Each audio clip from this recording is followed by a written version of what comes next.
O que iniciou como um complemento de renda, hoje se tornou o trabalho oficial da Tainá. A educadora é professora de inglês e português e atua como docente particular à distância em Taubaté. Uma missão que começou num período da pandemia e que agora já até ganhou o mundo. Eu traço um plano de estudos personalizado com o aluno. Então, algumas vezes eles vão me trazer uma demanda, como, eu tenho uma prova sobre um livro específico de literatura. Então, eu elaboro aquele material para o aluno. Então, eu faço dessa maneira e também colecionei muitos materiais que eu mesma produzi ao longo desses 6 anos. Então, muitas vezes eles servem para ajudar vários alunos. Eu fico até encantada, porque com a internet eu consigo ensinar pessoas na China. Tenho alunas que são da China, tem alunos do Japão, tem alunos da Itália, tem alunos da Austrália.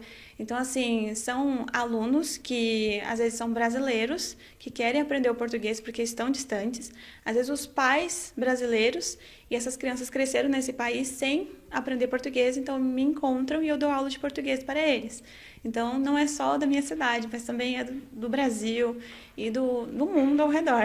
E parte do público de alunos da profissional é formado por crianças. E a professora até utiliza a música para facilitar a absorção do conteúdo.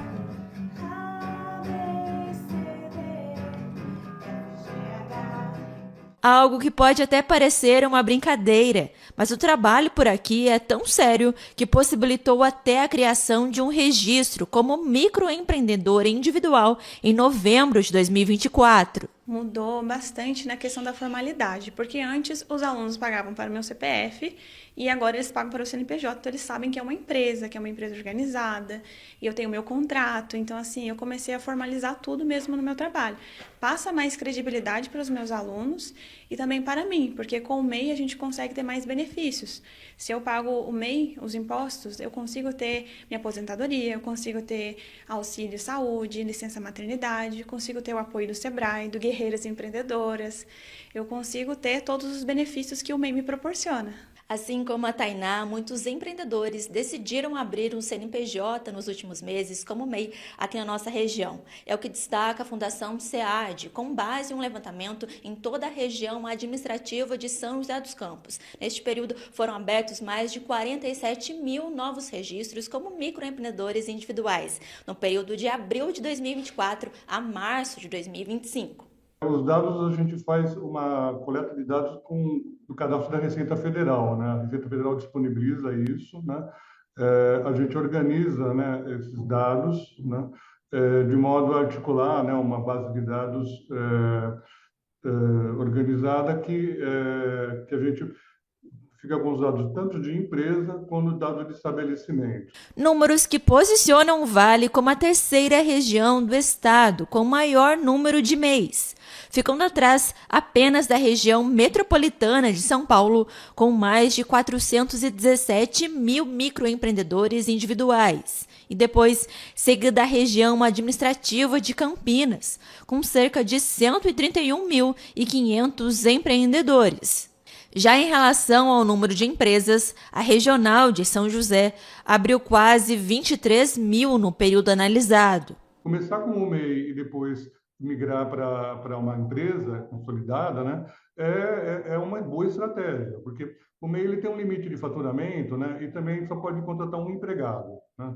Então, dependendo do tipo de negócio, né, começar com o MEI é uma estratégia muito boa, né? Então, você tem muitas atividades que agregam, que compõem esse segmento. Para o empreendedor, né, ele tá tão inserido quanto uma empresa. Ele pode dar nota fiscal, enfim, ele pode ter toda uma movimentação que uma empresa tem, né?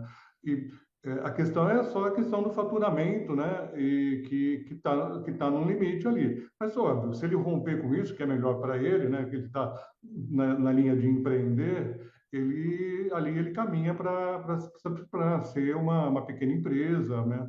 Depois uma microempresa, uma média empresa e aí vai em frente, né? Ainda segundo o Renato, o diferencial do Vale do Paraíba no segmento das empresas está no setor de logística e transporte. O serviço fica com 18%, comércio, reparação de veículos, automotores e motocicletas, enfim, que reúne lojas, oficinas, né, toda a parte de pequenos comércios, posto de gasolina, drogaria, enfim.